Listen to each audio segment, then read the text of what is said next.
Good morning. Based on the title, if you're expecting a Deadpool or a Brown Panther to save 1 million children, that's not me.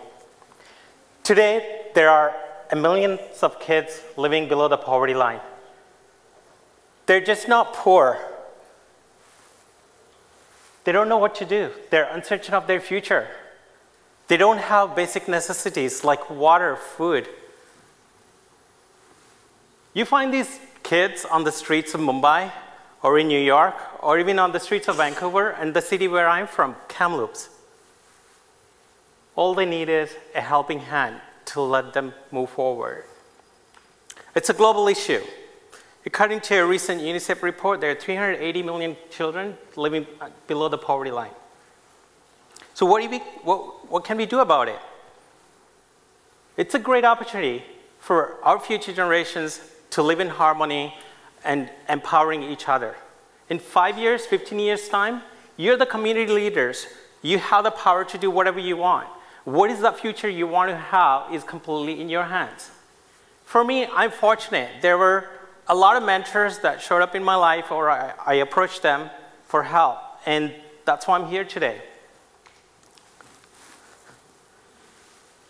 Look at that kid, cute, right? This kid's smiling outside, but often deprived of physical and mental resources, and he's sad inside.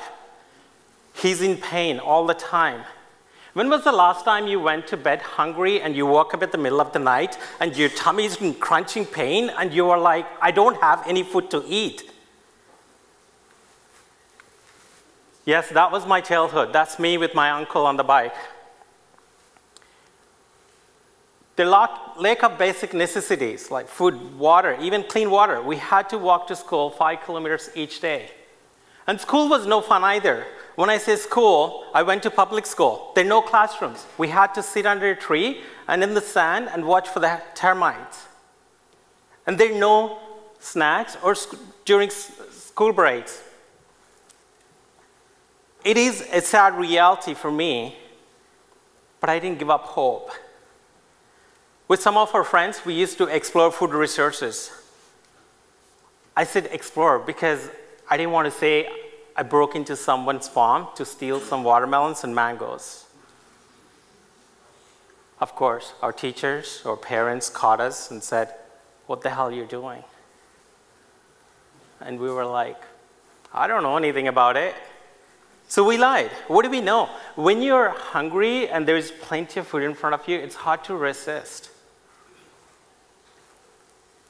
Once, I stole some money from my dad's pocket. He almost kicked me out of the house. But you know why? I want to buy a pencil. A pencil. We used to have one pencil throughout the year. We used to protect it in our pocket. I don't want to lose that. It's like iPhone these days, of course. I made my choices. Some are good, some are bad. But they helped me to learn who I am today. I used to tell my friends, I want to study so well. I want to be so good when I grow up. Not because I love education at that time. It's just my way of getting out of poverty, the misery, the troubles, the hardships. During high school, I had a good friend. He's my best friend. We used to have a lot of fun together. We used to compete in the class. When we topped the class, we used to get a compass box or a dictionary or a notebook.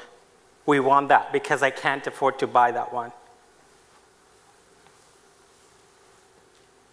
One year, there was famine, and he had to drop out of school to go and help his family in the farm. I don't understand that. A 13-year-old had to drop out of school, go and help his family in the farm, and he has to work every day, all the year. Later on, I heard that his family committed suicide.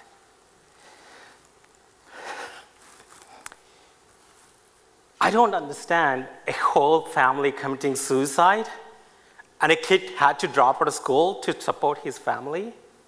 And even today, these things still happening in all corners of the world. their families dying, their kids dropping out of school.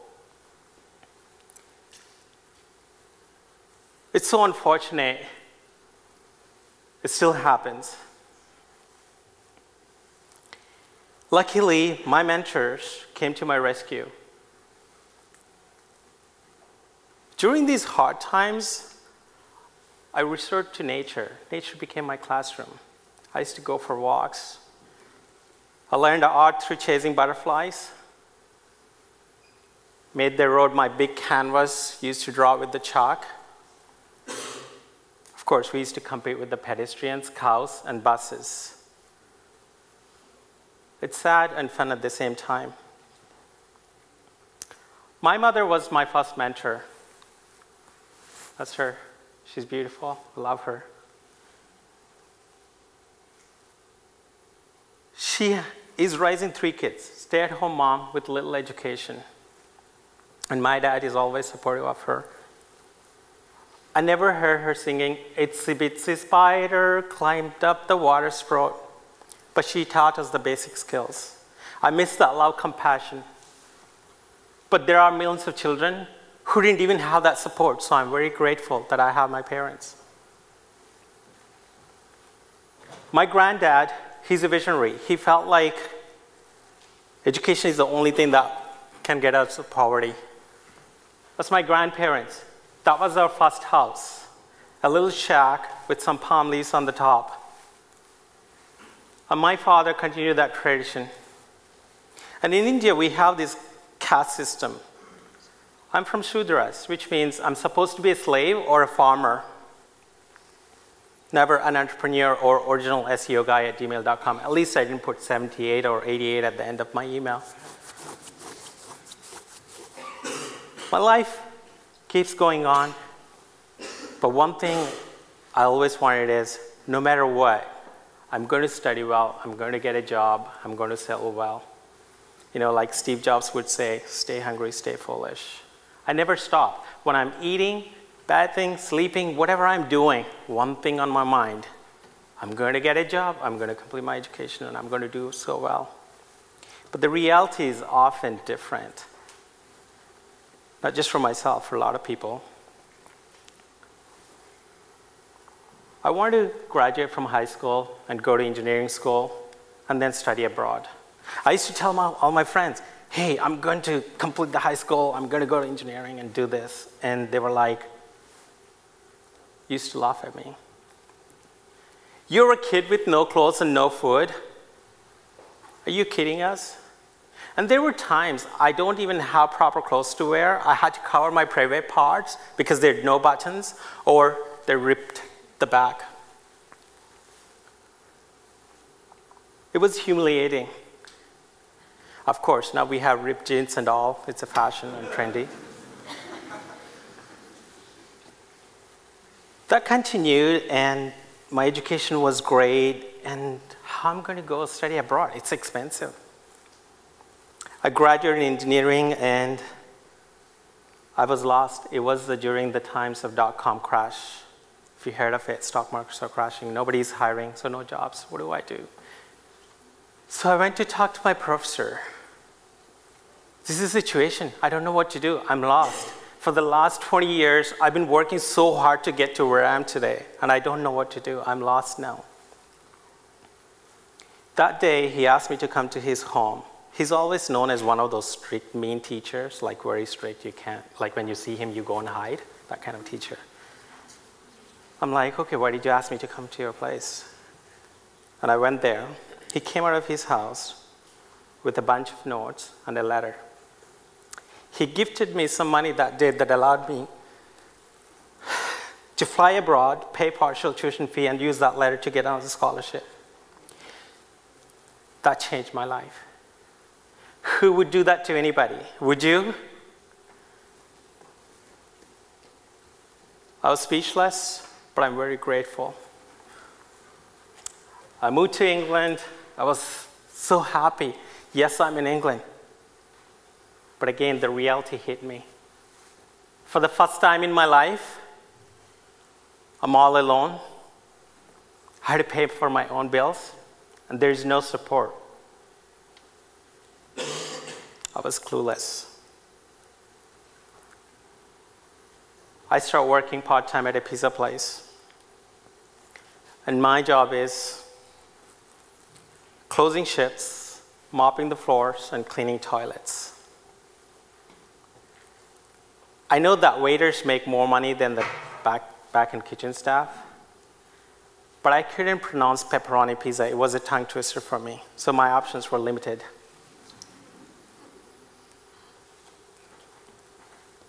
On one occasion, I was moving from one house to other house. I ended up at a bus stop. It was almost midnight. The person who is supposed to pick me up didn't show up. Midnight, no buses to go, nowhere to go. I instantly became homeless. I was hungry, scared, and it's in December. December, England time means it's cold. I fall asleep. In the morning, around 4 or 5 a.m., somebody was shaking my shoulders. Wake up, man, wake up. You can't be here. I can barely open my eyes. And this big dude, like 6, 7 feet tall, looking over my shoulders. I'm like, I don't have any money. I don't have any money. Please leave me alone. I was so scared. He's like, well, you can't stay here. What's happening? I explained to him the situation. He said, I can't let you into the staff room, but the bus engine is on. It's too cold. Get on the bus and get some rest. A total stranger came to my rescue. This is the time I realized there are good people exist in this world in many shapes, forms, and colors. They're always waiting for you to reach out so that they can complete the pieces of the puzzle for you, which is your life. It's a story. I had my hardships, and I keep learning, and I start thinking, what should I do more? What should I do more? And this is when I realized it's the kids is my future, and I want to save our future. Today, 12,000 kilometers away, my life is happy. I have a roof. I can give back. I can give back through charities and volunteering. But you know, young people, when you are hopeless, when you're fearful, when you're alone, reach out to those mentors and ask them what they can do for you. And parents, allow your children to ignite their own spark. Be independent, let them be free. In our culture, we call pretty much everybody aunts and uncles. If you're aunts and uncles watching this, allow a hopeless child to get to the next level. If you can make one connection, connecting them to a church or a food place or a shelter, can you imagine the world we can create?